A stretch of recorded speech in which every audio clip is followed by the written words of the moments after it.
আসসালামু আলাইকুম বন্ধুরা। আজ আমি আপনাদের মাঝে যে বিষয়টি নিয়ে আলোচনা করব সেটি হচ্ছে ইসলামী রাজনীতি। আমার এক সহকর্মী একদিন আমাকে বলল, ভাই, ইসলামী দল করা তো ফরজ। আমি তখন তাকে বললাম, ভাই, এই বিষয়টা তো আমার জানা নেই। ঠিক আছে ভাই, ফরজ হওয়ার জন্য তো কোরআনের আয়াত লাগবে, কারণ ফরজ করার এখতিয়ার আল্লাহর। তো ভাই, আপনি আমাকে একটি আয়াত দিবেন যে আয়াতে আল্লাহ তাআলা নির্দেশ করছেন ইসলাম নিয়ে রাজনীতি করার। তাহলে আমার তো আর কোনো কথা থাকবে না। তাহলে আমি অবশ্যই মেনে নেব এবং ফরজ পালন করার চেষ্টা করব। যাই হোক, কিছুদিন পর উনি আমাকে বললেন, ভাই, আমি তো দলিল পেয়ে গেছি। কিসের দলিল? ওই যে আপনাকে যে বলেছিলাম ইসলামে ইসলামী রাজনীতি করা ফরজ। আমি বললাম, ভাই, দলিলটি কি? উনি বললেন, সূরা বাকারা এর ১৯৩ নম্বর আয়াত। এই আয়াত দ্বারাই ইসলামী দল করাকে ফরজ করা হয়েছে। কথাটি শোনার পর আমি অত্যন্ত চিন্তিত হয়ে পড়লাম। আমি নিজেকে কেমন যেন অপরাধী মনে করলাম। কারণ আমি তো ইসলামী রাজনীতি করি না এবং ইসলাম নিয়ে রাজনীতিকে আমি পছন্দও করি না। যাই হোক, প্রচণ্ড দুশ্চিন্তা নিয়ে আমি বাকি সময়টা কাটালাম। এরপরে বাসায় এসে যখন আমি সংশ্লিষ্ট আয়াতটি দেখলাম, সেখানে কি আছে তাতে আমি দেখলাম আয়াতটি জিহাদের বিষয়ে অবতীর্ণ করা হয়েছে।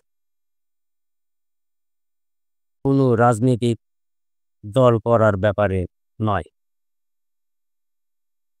এখন আমরা দেখব আসলে সেই আয়াতটিতে কি আছে। আসলে আমরা এই আয়াতটির বেশ কিছু বঙ্গ অনুবাদ দেখে নিই। বায়ান ফাউন্ডেশন অনুবাদ করেছে, আর তাদের বিরুদ্ধে লড়াই করো যে পর্যন্ত না ফিতনা খতম হয়ে যায় এবং দিন আল্লাহর জন্য হয়ে যায়। সুতরাং তারা যদি বিরত হয় তাহলে জালিমরা ছাড়া কারো উপর কোনো কঠোরতা নেই। ফজলুর রহমান অনুবাদ করেছেন, তোমরা তাদের সাথে যুদ্ধ করবে যাতে কোনো ফিতনা না থাকে এবং দিন একমাত্র আল্লাহর হয়ে যায়। আর তারা যদি বিরত হয় তাহলে জালেমদের ছাড়া কারো বিরুদ্ধে কোনো বৈরিতা নেই। মুফতি তকি উসমানী অনুবাদ করেছেন, তোমরা তাদের সঙ্গে যুদ্ধ করতে থাকো যতক্ষণ না ফিতনা খতম হয়ে যায় এবং দিন আল্লাহর হয়ে যায়। অতঃপর তারা যদি ক্ষান্ত হয় তবে জালিমরা ছাড়া অন্য কারো প্রতি কোনো কঠোরতা নয়। মহিউদ্দিন খান অনুবাদ করেছেন, আর তোমরা তাদের সাথে লড়াই করো যে পর্যন্ত না ফিতনার অবসান হয় এবং আল্লাহর দিন প্রতিষ্ঠিত হয়। অতঃপর যদি তারা নিবৃত হয়ে যায় তাহলে কারোর প্রতি কোনো জবরদস্তি নেই, কিন্তু যারা জালেম তাদের ব্যাপারে আলাদা। মুজিবুর রহমান অনুবাদ করেছেন, ফিতনা দূর হয়ে আল্লাহর দিন প্রতিষ্ঠিত না হওয়া পর্যন্ত তোমরা তাদের সাথে যুদ্ধ করো। অতঃপর যদি তারা নিবৃত্ত হয় তাহলে অত্যাচারীদের উপর ব্যতীত শত্রুতা নেই। তাইসিরুল কুরআন অনুবাদ করেছে, ফিতনা দূরীভূত না হওয়া পর্যন্ত এবং দিন আল্লাহর জন্য নির্ধারিত না হওয়া পর্যন্ত তাদের বিরুদ্ধে যুদ্ধ করো। অতঃপর যদি তারা বিরত হয় তবে জালিমদের উপর ছাড়া কোনো প্রকারের কঠোরতা অবলম্বন জায়েজ হবে না। বন্ধুরা, এতক্ষণ আপনারা আয়াতটির সহজ সরল অনুবাদগুলি দেখলেন। এইবার আমি আপনাদের দেখাবো এই আয়াতের ব্যাখ্যা। দেখুন ব্যাখ্যা। যারা কুফরি ও সীমালঙ্ঘনের উপর বহাল থাকবে কেবল তাদের বিরুদ্ধে সংগ্রাম চলবে, তবে জিহাদের নামে অরাজকতা সৃষ্টি করা যাবে না।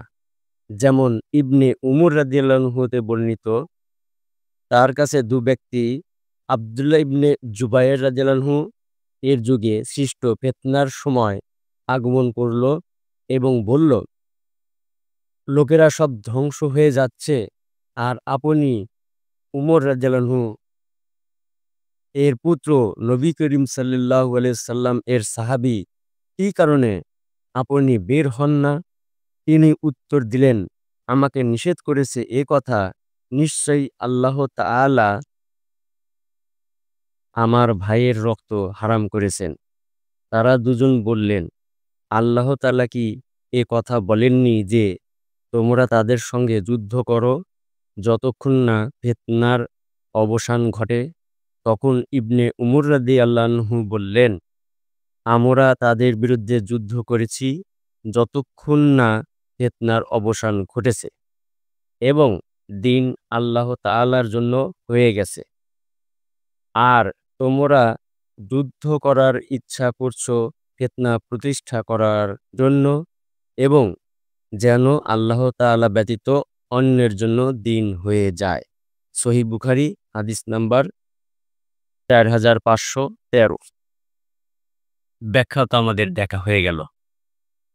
দেখুন এই ব্যাখ্যায় কত সুন্দর পরিষ্কার করে দিল যে এখন যারা ইসলামের নাম নিয়ে রাজনীতি করে এই দেশে ইসলাম প্রতিষ্ঠা তথা দিন প্রতিষ্ঠা করতে চায়, তাদের উদ্দেশ্য কি? আল্লাহ আমাদের এই উদ্দেশ্য থেকে বিরত থাকার তৌফিক দান করুন। সবার প্রতি আমার উদাত্ত আহ্বান, সত্যিকারের ইসলাম জানার জন্য